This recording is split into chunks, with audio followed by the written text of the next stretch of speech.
Hello everyone, Germany Munich শহর থেকে আপনাদের সকলকে স্বাগতম জানাচ্ছি। আমি জয় জেমস কস্তা। আপনারা সবাই ভালো আছেন হোপফুলি। তো আজকের যে ভিডিও এবং যেই জিনিসটা নিয়ে আমি আলোচনা করতে চাচ্ছি সেটা হলো যে বর্তমানে যেটা হয়েছে সেটা হলো যে বর্তমানে বাংলাদেশের পার্সপেক্টিভে আপনি যদি বাংলাদেশ থেকে জার্মানিতে আসতে চান তাহলে মেইন যেই অবস্ট্যাকেলটা আছে সেটা হলো যে ভিসা। তো আগে যেটা ছিল যে ভিসা পাওয়াটা এত বেশি কষ্টকর ছিল না বা সময় বা টাইম লেন্দি ছিল না, এখন এটা খুব অনেক বেশি সময় হয়ে গেছে। এটা একটা এটা জাস্ট একটা খুব বড় অবস্ট্যাকেল। এর বাদে আমি আর কোনো অবস্ট্যাকেল দেখি না আসলে জার্মানির পার্সপেক্টিভে। সেটা হলো যে জার্মানিতে ভিসার রেশিও তুলনামূলকভাবে স্টুডেন্টদের জন্য সবসময়ই ভালো ছিল, রিজেকশনের হার সবসময়ই কম ছিল, ইতালির মতো এত বেশি ছিল না। তারপর হলো ইতালির মতো বা অন্যান্য কান্ট্রির মতো যে ইংলিশ যে ব্যারিয়ারটা সেটা একটু কম ছিল, টিউশন ফি একদম মোটামুটি ছিল না বললেই চলে। এখনও নাই, কিছু কিছু স্টেটে আছে, বাট তুলনামূলক যদি চিন্তা করেন তাহলে এখনও অধিকাংশ জায়গায় টিউশন ফি নাই, সেমিস্টার ফি আছে যেটা খুবই কম বা তুলনামূলক খুবই কম।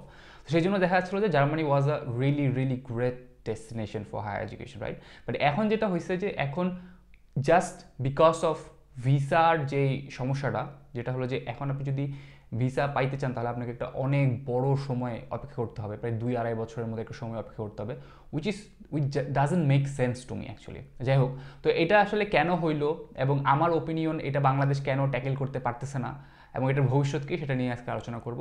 তো হোপফুলি ভিডিওটা শেষ পর্যন্ত দেখবেন।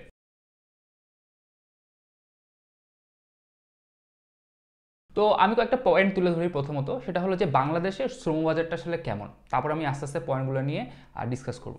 তো বাংলাদেশের শ্রমবাজারটা কোনোদিনও আসলে এডুকেশন রিলেটেড ছিল না। এডুকেশন রিলেটেড বলতে হলো যে ধরেন যে বাংলাদেশ তো শিক্ষা দিক থেকে খুব একটা বেশি উন্নত না। বাংলাদেশের শিক্ষায় বা রিসার্চে আপনার ইনভলভমেন্ট অনেক কম, বাজেট অনেক কম থাকে। বাংলাদেশ শিক্ষাগত মান দিক দিয়ে যদি আপনি চিন্তা করেন তাহলে অনেক পিছনের দিকেই থাকবে।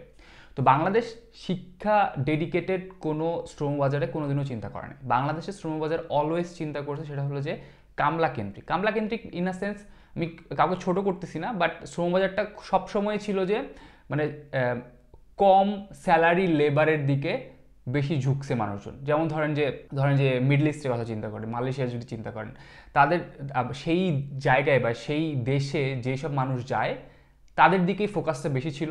আর এডুকেশন রিলেটেড হায়ার এডুকেশনের বাজারটা বা শ্রমবাজারটা বাংলাদেশ এখন পর্যন্ত ধরে নাই বা ধরার ইচ্ছাও নাই বললেই চলে।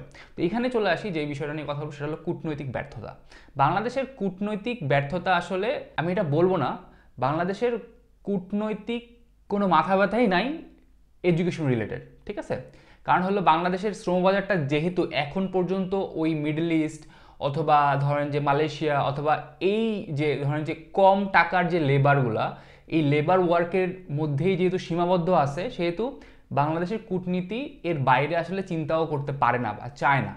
কারণ হলো যে বাংলাদেশের, আপনি যদি চিন্তা করেন বাংলাদেশের কূটনীতিকে আমি আজ পর্যন্ত কোনো খবর পাই নাই যে তারা আসলে ডিসকাস করতেছে যে জার্মানিতে যে লেবার শর্টেজ চলতেছে, জার্মানিতে লেবার শর্টেজের জন্য বাংলাদেশের পার্সপেক্টিভে কোনো উদ্যোগ নেওয়া হয়েছে কি হয় না। আমি একটা সহজ একটা উদাহরণ দিই। ইন্ডিয়ার কথা যদি আপনি চিন্তা করেন, ইন্ডিয়া যেটা হয়, ইন্ডিয়াতে কিন্তু জার্মানির নির্দিষ্ট কিছু ইনস্টিটিউটই আছে যেখানে হলো আপনি জার্মান ভাষা শিখতে পারবেন, সেখান থেকে আপনাকে রিক্রুট করে জার্মানিতে নিয়ে আসবে। আমার যে নেইবর, সে নেইবর কিন্তু ইন্ডিয়ান এবং সে কিন্তু জার্মানি থেকে ডিরেক্ট জব নিয়ে তারপরে হলো জার্মানিতে আসছে। সে কি করছে, সে হলো জার্মানির সেই ইনস্টিটিউটটাতে ভর্তি হয়েছে, তার একটা এডুকেশন ছিল, ব্যাচেলর একটা ডিগ্রি ছিল বা ডিপ্লোমা করার পর সে একটা ব্যাচেলর ডিগ্রি করছে। তারপরে যেটা করছে সেটা হলো যে সে সেখানে ভর্তি হয়েছে জার্মানিতে, সেখানে জার্মান সেই ইনস্টিটিউটে সে ভর্তি হয়ে জার্মান ভাষা শিখছে। শেখার পরে সেখান থেকে ডিরেক্টলি রিক্রুটেড হয়ে তারপরে জার্মানিতে আসছে। তো এই সিস্টেমটা কি বাংলাদেশে আছে? বাংলাদেশে নাই। খুব সম্ভবত জাপানিজ কোন একটা ইনস্টিটিউট বাংলাদেশে কাজ করে, সেখান থেকে খুব সম্ভবত জাপানে মানুষজন যায়, এইটুকু আমি জানি এখন পর্যন্ত। বাট এর বাদে আমি অন্য কোনো কান্ট্রির পার্সপেক্টিভে সেটা কিন্তু দেখি নাই। আপনি যদি দেখেন বর্তমানে যে চ্যান্সেলর ওলাফ শাফ, সে কিন্তু ইন্ডিয়ায় গেছে। কারণ হলো ইন্ডিয়ায় গিয়ে কিন্তু সে বলছে যে তোমাদের এখান থেকে আমাদের মানুষজন লাগবে। বিকজ আসলেই জার্মানিতে কিন্তু অনেকগুলো সেক্টর আছে যেসব সেক্টরে মানুষ লাগবে।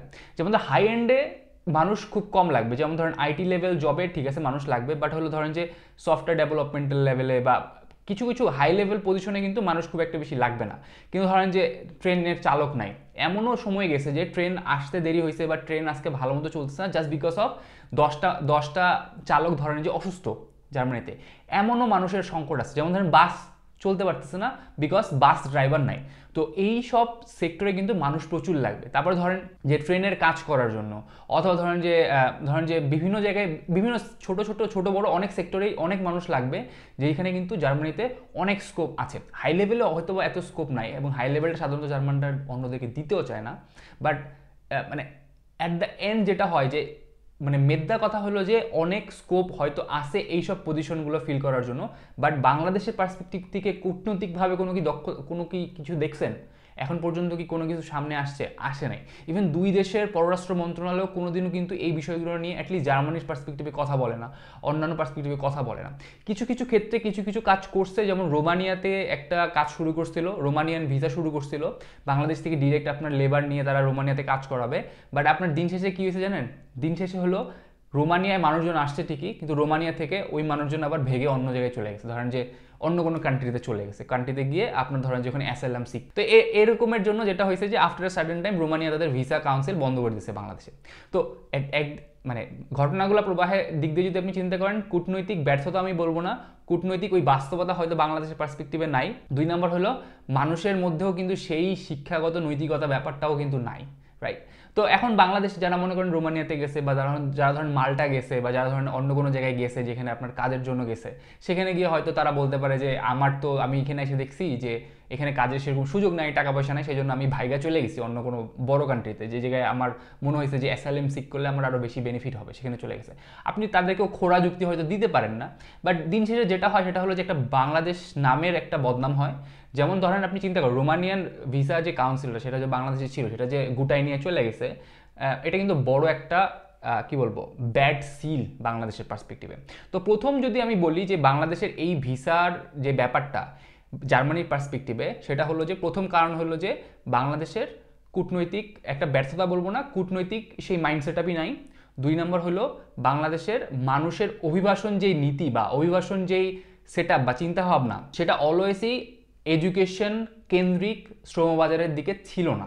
সেটা সবসময় ছিল হলো কম টাকার ক্ষেত্রে লেবার ভিত্তিক, মানে আমরাও লেবার অফকোর্স, বাট মানে বোঝানোর খাতিরে বোঝানোর চেষ্টা করছে, মানে বুঝতে পারতেছেন তো, মানে হলো যে মিডল ইস্ট অথবা ধরেন যে মালয়েশিয়া, এইসব জায়গায় যেসব লেবাররা যায়, যেসব যে কাজ করে, সেই কেন্দ্রিক অলওয়েজ ছিল। কারণ হলো তাদেরকে বোকা বানানো বেশ কষ্ট, বোকা বানানো বেশ সহজ, এবং তাদের কাছ থেকে টাকা পয়সা আয় করাও বেশ সোজা, আমার যেটা মনে হয় আর কি। আপনি ধাপ্পাবাজি করে 2 লাখ টাকার জায়গায় 4 লাখ টাকা নিয়ে নিতে পারেন, ঠিক আছে, নিয়ে আপনার হলো ওখান থেকে 2 লাখ টাকা প্রফিট আপনি বের করতে পারেন। কিন্তু একজন এডুকেশন রিলেটেড কোনো কেউ যদি নিজে যাওয়ার চেষ্টা করে, সেখানে যদি গভর্নমেন্ট যদি হেল্প করতো, সেক্ষেত্রে আপনার টাকা কামানোর সংখ্যাটা একটু কমে যায়। তো সেকেন্ড অপশন অবশ্যই হবে বাংলাদেশের শ্রমবাজার কোনো দিনও এডুকেশন রিলেটেড শ্রমবাজারে ভিত্তিতে ছিল না। তিন নাম্বার যে জিনিসটা হলো, এত কিছু বাদও দিলাম, আগে তো ভালো ছিল, এখন কেন কি সমস্যা হয়েছে? এখন সমস্যাটা হওয়ার রিজনটা হলো প্রথমত তো কোভিড। কারণ আমি যেহেতু প্রথম থেকেই এটা দেখে আসছি, তো আমি জানি আসলে কেন জ্যামটা লেগে গেছে। সো কোভিডের আগে কিন্তু পৃথিবী অনেক ভালো ছিল। কোভিডের পরে যেটা হয়েছে সেটা হলো যে জার্মানির যে এম্বাসি, সেটা অনেক দিন বন্ধ ছিল। ওই টাইমে যেটা হয়েছে যে ওই কোভিডের আগের অনেকজনের সিরিয়াল পড়েছিল প্রথমত। দ্বিতীয়ত কোভিড যখন শেষ হয়েছে, তখন বাংলাদেশের মানুষের মধ্যে আনএমপ্লয়মেন্ট রেট তো বাড়ছে, সাথে হলো অনিশ্চয়তাও একটা বাড়ছে। কারণ আগে দেখেন, কোভিডের আগে কিন্তু জীবন নিয়ে মানুষের এত ছিনিমিনি খেলা বা জীবন নিয়ে মানুষ এত বেশি চিন্তা ভাবনা করতো না।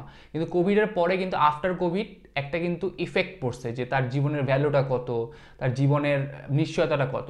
তো দেখা গেছে যে কোনো একটা মানুষ যেটা হলো 1 বছর আগে বা কোভিডের আগে চিন্তা করতেছিল না বিদেশে যাবে, কোভিডের পরে কিন্তু সে চিন্তা করা শুরু করছে যে ওকে তাহলে আমি বিদেশে যাওয়ার ট্রাই করি। এবং বিদেশে যাওয়ার যখন ট্রাই করবে, তখন Germany actually is a really good option. তো যেটা হয়েছে যে কোভিডের পরে অনেক মানুষ একসাথে জার্মানি আসার চিন্তা ভাবনা করতেছে। তো এটা আসলে অনেক বেশি পরিমাণে সংখ্যা বেড়ে গেছে। তো এতে যেটা হয়েছে যে সবসময় একটা জার্মানির অ্যাম্বাসির একটা তো অবশ্যই মানুষের সংকট থাকবে। ইভেন তাদের দেশেও সংকট, ইভেন তাদের বাংলাদেশের অ্যাম্বাসিতেও মানুষের সংকট। এবং মানুষের সংকট হওয়ার কারণও আছে। যেমন ধরেন আপনি যদি এখানকার সরকারি অফিসগুলো দেখেন, যেখানে হলো আপনার ভিসার ব্যাপারগুলো নিয়ে কথাবার্তা হয়, ঠিক আছে। কারণ হলো যেটা হয়, জার্মান অ্যাম্বাসি কী করে, জার্মান অ্যাম্বাসি আপনার কাছ থেকে ডেটাগুলো কালেক্ট করে, ডকুমেন্টগুলো কালেক্ট করে, তারা কিন্তু এই ডকুমেন্টগুলো স্ক্যান করে বিদেশে পাঠায়, রাইট। এবং যেই এলাকায় আপনি যাচ্ছেন সেখানে কিন্তু খবর নেয়, খবর নেওয়ার পরে সেখান থেকে ফিরতি ভাবে তারপরে হলো আপনার ভিসা দেওয়া হয় এবং খালি সিল নাম্বারে হলো আপনার জার্মান এম্বাসি আপনার পাসপোর্টে। তো দ্যাটস মোরলেস দ্য ওয়ার্ক ফ্লো। তো যেটা হয় যে এখানকার যেই সিটি রেজিস্ট্রেশন অফিস বা এখানকার যে সরকারি যে অফিসগুলো আছে সেইখানেও কিন্তু মানুষের প্রচুর সংকট, শুধু বাংলাদেশে না, সেখানেও কিন্তু মানুষের খুবই সংকট। এবং যেটা দেখা যায় যে বাংলাদেশের সংকট তো আছেই, প্লাস এখানকার সংকট তো আছে, দুই মিলায় যেটা হয়েছে অনেক বড় একটা জ্যাম লেগে যায়। সেটা হলো যে আপনার 2020 সালের শেষের দিকে এই জ্যাম আস্তে আস্তে বাড়তে এখন আসলে প্রচুর বড় একটা জ্যাম হয়ে গেছে। প্রথমে 6 মাস লাগতো, আগে তো সময় লাগতো না, আগে আপনার ধরেন 3 মাস 4 মাসের মধ্যে পেয়ে যেতাম। আর এরপরে যেটা লাগলো যে কোভিডের পরে 6 মাস থেকে শুরু হইলো, তারপরে গেল 12 মাস, তারপরে গেল 18 মাস, তারপরে গেল 19 মাস, তারপরে গেল 22 মাস, তারপরে গেল এখন হলো 24 মাস। আমার মনে হয় এখন ইনফিনিটি। তো এখন এটা আস্তে আস্তে বাড়তেছে। তো এটা একটা খুবই খুবই মেক সেন্স না করার মতো জিনিস। বাট জিনিসটা যেটা হয় সেটা হলো যে জার্মানির আসলে ভিসার যেই রেশিও, এটা স্টুডেন্টের জন্য অবশ্যই ভালো, প্লাস জার্মানিতে যেই কাজ করার যেই আপনার মানুষজন এবং জার্মান এম্বাসিতে যে কাজ করার যে মানুষজন, দুইটা মিলায় সংমিশ্রণে আমার দিন শেষে যেটা হয় অনেক বড় জ্যাম লেগে যায় এবং তারা হলো ভিসাটা ঠিক টাইম মতো দিতে পারে না। এবং এখানে আপনি কিছু বলতেও পারবেন না, কজ তাদের দেশ, তারা যদি চিন্তা করে যে ভিসা দিব না, আস্তে আস্তে দিব, আপনি এখানে আসলে কিছু বলতে পারবেন না। আপনি যদি বলেন সিস্টেমটা চেঞ্জ করো, তারা কিছু শুনবে না, because they have that believe that তাদের সিস্টেমটাই চলবে। এবং সেইভাবে কিন্তু জার্মান এম্বাসি কাজ করে যাচ্ছে। এই জন্য আপনার হলো এটা আস্তে আস্তে বাড়তেছে, সময়টা আস্তে আস্তে বাড়তেছে। তারা চেষ্টা করতেছে আপনার হলো এই জিনিসটা কমায় আনানোর জন্য। যেমন ধরেন এখন ভিএফএস এর মাধ্যমে করতেছে, আগে সেটা এম্বাসি থ্রুতে করতো, অ্যাটলিস্ট মাস্টার্সের ক্ষেত্রে তো ভিএফএস এর মাধ্যমে করতেছে। এবং ব্যাচেলরদের ক্ষেত্রে যেটা হচ্ছে সেটা হলো আপনার এম্বাসি নিজে টেক কেয়ার করতেছে। তো আস্তে আস্তে হয়তো তারা স্টেপ বাই স্টেপ নিচ্ছে, বাট এটা খুবই খুবই ধীরে। ওকে, তো 3 নাম্বার যে জিনিসটা নিয়ে আমি আলোচনা করবো সেটা হলো যে এই যে জটটা লেগে গেছে, এই জটের কারণে যেটা হয়েছে সেটা হলো যে বাংলাদেশের মানুষজন অনেক বেশি পরিমাণে এখন দেশের বাইরে আসার চেষ্টা করছে। নট ইন জার্মানি, অন্যান্য দেশেও কিন্তু অনেক বেশি পরিমাণে যাওয়ার ফ্লো এখন বাড়তেছে। বাট বিদেশের অবস্থা কিন্তু খুব একটা বেশি ভালো না। যেমন হলো জার্মানির ইকোনমিক্যাল সিচুয়েশনও কিন্তু বেশ একটু খারাপ। আমি এটা নিয়ে কথাবার্তা বলবো, বাট আমি একটু জাস্ট মার্কেটটা অবজার্ভ করতেছিলাম, এই জন্য কোনো ভিডিও দেইনি। জার্মানির ইকোনমিক সিস্টেমও কিন্তু বেশ খারাপ। অন্যান্য ইউএসের ইকোনমিক সিস্টেমও কিন্তু আস্তে আস্তে খারাপ হচ্ছে। তো অন্যান্য পৃথিবীর কিন্তু কোনো দেশই খুব একটা বেশি ভালো নাই। তো ধরেন জার্মানি যদি খুব ইচ্ছা করেই অনেকগুলা মানুষকে যদি বাংলাদেশ থেকে নিয়ে আসে করবেটা কি? কারণ হলো আপনি যদি চিন্তা করেন মাস্টার্স লেভেলের যদি মানুষজন আসে, তারা হলো ওই হাই পেইড জবের জন্যই চেষ্টা করবে, রাইট? হাই পেইড জবের জন্য চেষ্টা করলে যেটা হবে যে তাদের তো আসলে ওই যে ভ্যাকেন্সিগুলা বা যে কর্মী নাই, এই জিনিসটা কিন্তু ওই হাই এন্ডের জবগুলোতে না, লো এন্ডের কিছু হালকা পাতলা জবগুলোতে আছে, বা অনেকগুলো জবই আছে। আমি ক্রাইটেরিয়াটা বোঝানোর চেষ্টা করতেছি, ঠিক আছে? তো ওই হাই এন্ডের জবগুলোর জন্য তো তাদের মানুষজন লাগবে না, তাহলে তারা কেন নিয়ে আসবে? তো এটাও একটা ব্যাক এন্ডে আমার মনে হয় কাজ করে। তো এই জন্য যেটা হয় সেটা হচ্ছে যে দেখবেন যে এখন জার্মান এম্বাসি, আপনি যদি হাউস বিল্ডিংয়ের জন্য আসেন, ডুয়েল স্টুডিয়ামের জন্য আসেন, তাহলে কিন্তু তারা খুব ইজিলি আমার মনে হয় ভিসাটা দিচ্ছে। এবং হাউস বিল্ডিং এবং একটা ডুয়েল স্টুডিয়ামের অফার লেটার পাওয়া কিন্তু খুবই কষ্ট। আপনার অনেক ভাষাটা ফ্লুয়েন্ট হইতে হবে অ্যাটলিস্ট, তারপরে আপনাকে ইন্টারভিউ দিতে হবে। It's kind of a job situation, right? কারণ হাউস বিল্ডিং এবং ডুয়েল স্টুডিয়াম নিয়ে আমার ভিডিও আছে, ওখানে আপনি খুব ভালো মতো দুইটার বিস্তারিত আলোচনা আছে, ওখানে দেখে নিতে পারবেন। বাট হাউস বিল্ডিং এবং ডুয়েল স্টুডিয়ামের জন্য কিন্তু আপনার এই ওয়েটিং পিরিয়ডটা একটু কম। তো আপনার যদি মনে হয় যে আপনি বিদেশে আসবেন, তো হাউস বিল্ডিং এবং dual studium for Germany is a really good option at this moment. আর মাস্টার্স লেভেল হাই পেইড জবের যেই জন্য যদি আসতে চান, সেই ক্ষেত্রে আসলে ওই ওই ওই ইকুয়েশনগুলো আসলে খুব একটা বেশি কাজ করে না। এই জন্য জার্মান এম্বাসির ব্যাক অফ দ্য মাইন্ড কিন্তু একটু কাজ করে যে আমরা এত মানুষ কেন নিয়ে আসবো। 4 নাম্বার হলো যে আমাদের এফিসিয়েন্সি। দেখেন, বাংলাদেশের একজন স্টুডেন্টের যে এফিসিয়েন্সি, পড়াশোনার এফিসিয়েন্সি, সেটা হলো আমাদের কোনো দোষ নেই। অফকোর্স আমাদের ব্রেইন আছে, আমাদের ব্রেইন নাই যে তা না হলে আমরা কেন অন্যান্য দেশের সাথে একসাথে কাজ করতেছি, আমাদের ব্রেইন খাটায়। বাট আমাদের এডুকেশন সিস্টেমেই গলদ আছে। আমাদের লো এন্ডের এডুকেশন সিস্টেমে কিন্তু খুব একটা বেশি এফোর্ট দেওয়া হয় না। যেমন ধরেন যে ক্লাস 1 to 5 যে টিচাররা, ক্লাস 1 to 5 যে আমাদের কারিকুলাম, সেটা মোটেও ভালো না। অ্যাটলিস্ট আমি বড় হয়ে তো বুঝতেছি। তো সেই জায়গা থেকে আপনি যদি চিন্তা করেন, তো ওই ক্লাস 1 থেকে 5 বা ক্লাস 1 থেকে 10 পর্যন্ত বা 12 পর্যন্ত পাশ করা একটা ছেলের মাঝে যেই পরিমাণ আপনার ম্যাচুরিটি বা প্রসপারিটি কাজ করে বাংলাদেশের পার্সপেক্টিভে, বাংলাদেশের মানুষের মধ্যে, সেটা অন্য দেশে অনেক হাই। যেমন ইন্ডিয়ার কথা চিন্তা করেন, ইন্ডিয়াতে আরও বেশি হাই। তো যেটা হয় যে ব্যাক অফ দ্য মাইন্ডে জার্মানির এম্বাসি বা জার্মানিতে কাজ করে অবশ্যই, সেটা হলো যে আমি যদি একই প্রসেস করে ইন্ডিয়া থেকে মানুষ আনতে পারি, চায়না থেকে মানুষ আনতে পারি, যেখানে হলো আমার ওয়ার্ক লেবার অনেক ভালো ইফেক্টিভ হবে, সেখানে আমি বাংলাদেশ থেকে কেন বেশি নিয়ে আসবো, রাইট? তো আমাদের আসলে ওই শিক্ষাগত আমাদের দোষও আছে অবশ্যই, আমরা পড়াশোনা খুব একটা বেশি করতে চাই না। তো আমাদের পড়াশোনার যে প্রসপারিটি বা প্রসপেক্টিভ সেটা আসলে অন্যান্য দেশের তুলনায় বেশ কম। তো সেই জন্য দেখা যাচ্ছে যে জার্মান এম্বাসি বা জার্মান গভর্নমেন্ট বাংলাদেশ নিয়ে খুব একটা বেশি চিন্তাভাবনা করে না। 5 নাম্বার, সেটা হলো যে আমাদের এখানে আসার পর যে পারফরমেন্স। দেখেন, বাংলাদেশের মানুষের এখানে জার্মানিতে বা যে কোনো জায়গায় আসার পরে যেই জিনিসটা সবচেয়ে বেশি 99%-এর ক্ষেত্রে কাজ করে, সেটা হলো যে কাজ করা। ইন্ডিয়ার মানুষের ক্ষেত্রে কি হয়, তারা হলো মোটা অঙ্কের একটা লোন পায়, ব্যাংক লোন পায়, যেটা তো বাংলাদেশে সম্ভব না। তো তারা মোটা অঙ্কের একটা লোন নিয়ে তারপর হলো বাংলাদেশ বিদেশে পড়তে আসে। তাদের এত বেশি কাজ করার ইচ্ছা থাকে না বা কাজ করে না, তারা কি করে, এখানে জাস্ট পড়াশোনা করে। পড়াশোনা করার পরে জবে তাড়াতাড়ি ঢুকে যায়, এবং তাদের যেটা হয় যে জবে তাড়াতাড়ি ঢুকে মোটা অঙ্কের টাকা কামাবে। তো এতে কি হবে, জার্মান গভর্নমেন্টের লাভ এবং সেই স্টুডেন্টেরও লাভ, সেই স্টুডেন্টটা তার বেতন থেকে তার ব্যাংকের লোনটা পরিশোধ করে দেবে। তো বাংলাদেশে তো সেই সিস্টেম নাই। তো এখানে যেটা হয় যে এখানে আসার পরে আমাদের প্রথমেই কাজ করতে হয় এবং কাজ করে আমাদের টাকা পয়সা আর্ন করতে হয়, সেখান থেকে আমাদের লিভলিহুড পাইতে হয়, রাইট? তো দেখা যাচ্ছে যে সেই ক্ষেত্রে একটা ইন্ডিয়ান স্টুডেন্টের 2 বছর লাগলে 2 বছরের প্রোগ্রামে আমাদের 4 বছর লাগে যায় বা 2.5 বছর লাগে যায় বা 3 বছর লাগে যায়, বা সময়টা অনেক বেশি হাই লেগে যায়, রাইট? কারণ হলো এতে কি হয়, দেখেন, স্টুডেন্ট অবস্থায় কিন্তু আপনি একটা গভর্নমেন্টের কাছ থেকে টাকা খাচ্ছেন লিটারালি, কারণ আপনি কোনো টিউশন ফি দিচ্ছেন না, খুব কম টাকা দিচ্ছেন। ব্লক অ্যাকাউন্টে যেই টাকাটা নিয়ে আসতেছেন সেই টাকাটা হয়তো কিছু ইউজ করতেছেন, বাদ বাকিটা দেশে পাঠিয়ে দিচ্ছেন। তো দিন শেষে কি দেখা যায়, দিন শেষে দেখা যায় যে বাংলাদেশের পার্সপেক্টিভে একটা বাংলাদেশের স্টুডেন্ট যদি আসে, তার কিন্তু স্টাডি শেষ করতে অনেক সময় লেগে যায়, অনেক সময় এই যে টাকার পিছনে ছুটতে ছুটতে তার স্টাডিও শেষ হয়ে যায়। তো পারফরমেন্সে অনেক ঘাটতি থাকে। সেই জায়গায় ইন্ডিয়া বা চায়নার কথা যদি চিন্তা করেন, অথবা ভিয়েতনাম বা অন্যান্য দেশের কথাও চিন্তা করেন, তারা কি করে, তাদের কিন্তু এই বার্ডেনটা একটু কম, তাদের নেটওয়ার্কও বেশি, তাদের বার্ডেনটাও কম। তো দেখা যাচ্ছে যে তারা ভালো শাইন করে, তাদের পারফরমেন্সও ভালো জার্মানিতে, এবং তাদের কাছে তো এই ডেটাগুলো আসেই। তো যেহেতু বাংলাদেশের মানুষের এই ডেটাটা অ্যাটলিস্ট আমি বিশ্বাস করি ইন্ডিয়া এবং চায়নার থেকে বেশ কম, সেহেতু বাংলাদেশকে তারা পাত্তা দেয় না। তো 6 নাম্বার আমি যেটা বললাম, উপরের সবগুলো বাদ দেন, 6 নাম্বার যেটা হলো সেটা হলো যে বাংলাদেশের ভাবমূর্তিরা বিদেশে কেমন। দেখেন, এটা কথা তো একটু আপনাকে মানতেই হবে যে বাংলাদেশের ভাবমূর্তিটা কিন্তু বিদেশে খুব একটা বেশি ভালো না।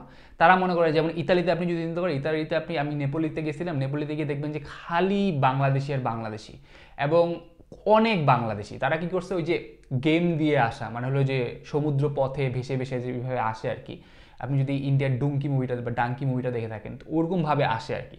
ইন্ডিয়ানরা যে আসেন না তা না, ইন্ডিয়ানরাও আসে, বাট ইন্ডিয়ানরা যেটা হয়, ইন্ডিয়ানরা আসে, ইন্ডিয়ানদের পারফরমেন্সও ভালো, ইন্ডিয়ান গভর্নমেন্টের সাথে জার্মানির গভর্নমেন্টের সম্পর্কও ভালো। আমাদের মানুষও আসে, আমাদের পারফরমেন্সও খারাপ, আমাদের কূটনৈতিকভাবে জার্মানির সাথে বাংলাদেশের সম্পর্কও ভালো না। তো সব দিক দিয়ে 0-0-0। বাংলাদেশ ইন্ডিয়ার ক্ষেত্রে কিন্তু সেটা কিন্তু সম পরিমাণে থাকে অলওয়েজ। তো আমরা যে জায়গায় ঘাটতি হয় সেটা হলো যে আমাদের যেই চেহারা বা আমাদের যেই প্রতিচ্ছবি প্রতিফলিত হয় বাংলাদেশের জন্য, সেটা হলো বিদেশের ক্ষেত্রে সেটা খুব একটা বেশি ভালো না। দেখেন, একটা দেশ থেকে মানুষ নিবে বা মাইগ্রেন্ট নিবে, তারা কিন্তু চিন্তা করে যে সেই দেশের মানুষজন কেমন, সেই দেশের মানুষজন কি ভালো, সেই দেশের মানুষজন কি খারাপ, সেই দেশের মানুষজন কি চিন্তা করে, তাদের বিহেভিয়ার কেমন, তাদের ইকোনমিক্যাল স্ট্যাবিলিটি কেমন, পলিটিক্যাল স্ট্যাবিলিটি কেমন। তো এগুলো কিন্তু অনেক কিছু চিন্তা ভাবনা করে তারা হলো একটা দেশ থেকে মানুষজন নেয়, রাইট? কারণ হলো আপনি যখন কোনো স্টুডেন্ট হিসেবে যাবেন বা আসবেন, তার মানে হলো যে আপনাকে একটা অনার করেই কিন্তু নিয়ে আসা হচ্ছে, রাইট? এবং এখানে এসে কিন্তু আপনি চিন্তা ভাবনা করবেন, পড়াশোনা করবেন, আপনি এখানে থাকবেন কি থাকবেন না। তো অ্যাজ আ জার্মান গভর্নমেন্ট বা যে কোনো একটা দেশের গভর্নমেন্ট কিন্তু আপনাকে যখন বাংলাদেশ থেকে নিয়ে আসবে, তখন আপনার প্রতি লং টার্ম ইনভেস্টমেন্ট করার জন্যই আসলে চিন্তা ভাবনা করে অলওয়েজ। তো এখন একটা লং টার্ম চিন্তা ভাবনা করার জন্য তো অনেক কিছু চিন্তা ভাবনা করতে হবে। আপনি বিজনেসের কথাই চিন্তা করেন, আপনি যদি বিজনেস চিন্তা করেন তাহলে লং টার্মে চিন্তা ভাবনাই করবেন অলওয়েজ। শর্ট টার্মে চিন্তা করে তো আসলে বিজনেসের লাভ হয় না। তো এই লং টার্ম ইনভেস্টমেন্টের যদি চিন্তা করেন তাহলে অনেক ক্রাইটেরিয়া কিন্তু আপনাকে দেখতে হবে। এখন বাংলাদেশের ইকোনমিক্যাল পলিটিক্যাল স্ট্যাবিলিটি কোনোদিনও ছিল না, সত্যি কথা বলতে কোনোদিনও ছিল না, না আগে ছিল না এখন আছে, ভবিষ্যতে হবে কিনা আমি জানি না। এখন একটা ছোট দেশের কিন্তু নিজের ভাবমূর্তি ওঠানোর জন্য সবচেয়ে বড় জিনিস ক্রাইটেরিয়া কাজ করে, সেটা হলো ইকোনমিক্যাল স্ট্যাবিলিটি এবং পলিটিক্যাল স্ট্যাবিলিটি। আপনি সিঙ্গাপুরের কথা চিন্তা করেন, সিঙ্গাপুর কিন্তু ছোট্ট একটা দেশ, একটু একটা দেশ, ইকোনমিক্যাল স্ট্যাবিলিটি আছে, পলিটিক্যাল স্ট্যাবিলিটি আছে, ভাবমূর্তি অনেক ভালো, অনেক গভর্নমেন্টের একটা আস্থার জায়গা হলো সিঙ্গাপুর। আপনি সুইজারল্যান্ডের কথা চিন্তা করেন, একটু একটা দেশ, একটু একটা দেশ, সুইজারল্যান্ডে ঘুরতেছিলাম, একটু একটা দেশ। এই সুইজারল্যান্ড কিন্তু ইকোনমিক্যালি স্টেবল, পলিটিক্যালি ইভেন ইউরোপের মধ্যে সবচেয়ে স্টেবল কান্ট্রি হলো সুইজারল্যান্ড আমার দৃষ্টিতে দেখা। তাদের কিন্তু এখন একটা কিন্তু হাব হয়ে গেছে সুইজারল্যান্ড। তো ছোট দেশগুলার হয় আপনার ভাবমূর্তি অনেক উপরে উঠাইতে হবে, সেই ক্ষেত্রে একটা ভালো ইনসেন্টিভ কাজ করে, না হলো আপনার ছোট ছোট দিক থেকে নিজের ইন্টারনালি ভাবে বাংলাদেশের বা মানুষের শ্রম বাজারটা কীভাবে উন্নত করা যায় বিদেশে, সেই হিসেবে কাজ করতে হবে। তো বাংলাদেশ আসলে একটাও করে না, লিটারালি একটাও করে না। তো যেটা হয় যে দিন শেষে আপনার বাংলাদেশের ভাবমূর্তিটা যেহেতু বিশ্বের কাছে এত বেশি ভালো না, সেক্ষেত্রে আপনার জার্মান গভর্নমেন্টও আসলে সেইভাবে বাংলাদেশকে নিয়ে কোনোদিনও চিন্তা করে না, বা বাংলাদেশের পার্সপেক্টিভে চিন্তা করে না। তারা লিটারালি এখনও চিন্তা করে যে বাংলাদেশ হলো ইকোনমিক্যালি স্টেবল না, পলিটিক্যালি স্টেবল না, এখনও অনেক গরিব। কিন্তু এখনও যে অনেক ট্যালেন্ট আছে, অনেক মানুষ আছে যারা যে কাজ করতে পারে, তাদেরকে যে দিতে পারে, সেই জায়গায় কিন্তু জার্মান গভর্নমেন্ট চিন্তা করার পর্যায়ে যায় না। তাদের কারণ রিজনটাই হলো যে বাংলাদেশের প্রতিচ্ছবিটা বিশ্বের কাছে এতভাবে তুলে উঠে ধরতে পারে না। তো এই যে মোটামুটি এই কারণগুলোর জন্য আমার মনে হয় যে এই পরিস্থিতিটা যেরকম আছে সেটাই চলতে থাকবে আফটার এ সার্টেন টাইম। যদি চিন্তা হয় জার্মান গভর্নমেন্টে, তাহলে হয়তো একটু একটু করে কমতে পারে। কিন্তু এই কমাটা কি? ফোর্সফুলি কমা। ফোর্সফুলি কমা মানে কি? দেখেন, জার্মানির গভর্নমেন্ট কিন্তু 20,000 30,000 ভিসা ইস্যু করতে পারবে না একটা বছরে। It's not a possible thing, সম্ভবই না। একটা মাত্র ভিসা কাউন্সিল, সেটা হলো যে ঢাকায়, এবং 18 কোটি মানুষের দেশ, সো সম্ভব না। হয়তো এরিয়া ওয়াইজ একটা দেওয়া, বাট আপনি যদি মানুষের পার্সপেক্টিভে চিন্তা করেন তাহলে কিন্তু খুবই ছোট একটা কাউন্সিল। তো এই কাউন্সিলে কিন্তু আপনার 20,000 ভিসা জীবন দিতে পারবে না। তো জার্মান গভর্নমেন্ট আমার মনে হয় যেটা চিন্তা করতেছে, তারা ফোর্সফুলি মানুষজনকে ডিমোটিভেট করার চেষ্টা করতেছে not to come inside Germany for study. এবং এটা কিন্তু গভর্নমেন্টের একটা পলিটিক্যাল বা একটা কূটনৈতিক কি বলবো স্ট্র্যাটেজিও বলতে পারেন, যে আস্তে আস্তে এই ভিসার পাওয়ার যেই সময়, এটা আস্তে আস্তে বাড়তে থাকবে বাড়তে থাকবে বাড়তে থাকবে। আফটার সার্টেন টাইম বাংলাদেশের মানুষজন নিরুৎসাহিত হয়ে জার্মানি আর আসবে না, তখন আস্তে আস্তে এই সংখ্যাটা কমতে থাকবে কমতে থাকবে কমতে থাকবে। তখন গিয়ে হয়তো বা আস্তে আস্তে এই জ্বরটা কমলেও কমতে পারে। আমার মনে হয় এটা চিন্তা করেই তারা কাজ করতেছে। এবং আপনি যদি জার্মান অ্যাম্বাসিডারের কথা চিন্তা করেন, সেও কিন্তু অলওয়েজই বলে যে ডিমোটিভেট করে, যে বাংলাদেশের মানুষ যদি অন্য জায়গায় যেতে চায় চলে যেতে পারে, Germany is not the only country to go, right? এই হলো মোটামুটি সিচুয়েশন। এবং last but not the least আমার অভিমতটা আমি বলতে চাই, সেটা হলো যে দেখেন, জার্মানির বাজারটা কিন্তু মুক্ত বাজার, ইউএস এর মতো রেস্ট্রিক্টেড বাজার না। ইউএস এর মতো রেস্ট্রিক্টেড বাজার না কেন বলছি? দেখেন, ইউএস এর ভিসা যদি আপনি পাইতে চান, দুইভাবে পাইতে পারেন। এক, আপনাকে ফান্ডিং পাইতে হবে। দুই, আপনার বাপের অনেক টাকা থাকতে হবে। দেখেন, আপনি যদি অনেক অনেক টাকা পয়সার মালিক হন, তাহলে ইজিলি আপনি ভিসা আপনার বাচ্চাকে পাওয়ায় তারপর দিতে পারবেন। আর আপনার যেই বাচ্চা আছে, তার বাচ্চার মোটামুটি যদি অনেক বড় লোক হন, তাদের ইংলিশ লেভেল অনেক ভালো থাকে, এসএটি বা আপনার ধরেন আইএলটিএস ফাইলটা এগুলো কোনো ব্যাপার না, এ লেভেল ও লেভেল পড়ে আসছে একটা ছেলে বা মেয়ের জন্য কোনো ব্যাপার না। তো সেই পার্সপেক্টিভে ইউএসএতে বড় লোকের বেটারা যাইতে পারে। দুই হলো যারা ফান্ডিং নিয়ে যায়, যেমন ধরেন যে ব্যাচেলর কোর্সে ভালো কোনো ইউনিভার্সিটি বা যে কোনো একটা ইউনিভার্সিটি থেকে পেপার পাবলিশ করে রিসার্চ করছে, তারপরে মোটামুটি সে ফান্ডিং নিয়ে তারপরে গেছে, এই দুইভাবে যাইতে পারে। জার্মানিতে কিন্তু এই ব্যাপারটা আছে, কিন্তু খুব কম পরিমাণ আছে। বাংলাদেশের পার্সপেক্টিভে জার্মানি কিন্তু মুক্ত না। মুক্ত না ইন আ সেন্স যে আপনি কিন্তু ফান্ডিংটা সেভাবে গ্র্যাব করতে পারবেন না, পারবেন কিন্তু খুবই লিমিটেড, মুক্ত ফান্ডিং না। আর দুই নম্বর হলো যে বাংলাদেশে যে কোনো মানুষের কাছে কিছু পরিমাণ টাকা থাকলেই কিন্তু জার্মানি আসার স্বপ্ন তারা দেখতে পারে। তো যেটা হয় যে ফিল্টারিংয়ের যেই সিচুয়েশনটা, সেটা বাংলাদেশের পার্সপেক্টিভে জার্মানির জন্য খুবই কম আছে, সেটা ইউএসের ক্ষেত্রে বেশি আছে। তো দেখবেন যে এই জন্য জার্মানির ক্ষেত্রেও যদি আপনি কোনো স্কলারশিপ পান, তাদেরকে তাড়াতাড়ি ভিসা দিয়ে দেয়। কিন্তু আপনার যদি একটা জেনারেল মানুষ হন, সেই ক্ষেত্রে কিন্তু আপনার অনেক বড় সময় লেগে যায়। তো বাংলাদেশের ক্ষেত্রে বা ওভারঅল জার্মানির যে স্ট্র্যাটেজি এডুকেশন নিয়ে বা আপনার এডুকেশন নিয়ে অথবা ধরেন যে মাইগ্রেশন পলিসি নিয়ে, সেগুলো কিন্তু বেশ অবসিকর, মানে বেশ আমার মনে হয় যে খুবই লুপ হোল আছে। তো এটা নিয়ে তারা যেহেতু কাজ করতে চাচ্ছে না, সেহেতু বাংলাদেশের মানে ইন দ্য ফিউচার এই যে ভিসার প্রবলেমটা, এটা থাকবেই এবং এটা মেনেই আগাইতে হবে। এই জন্য আমি সবসময় এখন মানুষকে ডিমোটিভেট করি। আমি চ্যানেলেও খুব একটা বেশি ভিডিও দেওয়ার চেষ্টা করি না, কারণ আমি জানি বাজারটা এখন খারাপ। এবং এই জন্যই আমার অভিমত হলো যে আপনাদের যদি সুযোগ থাকে অন্য কান্ট্রিতে মুভ করেন, জার্মানিটার কথা আপাতত চিন্তা করেন না।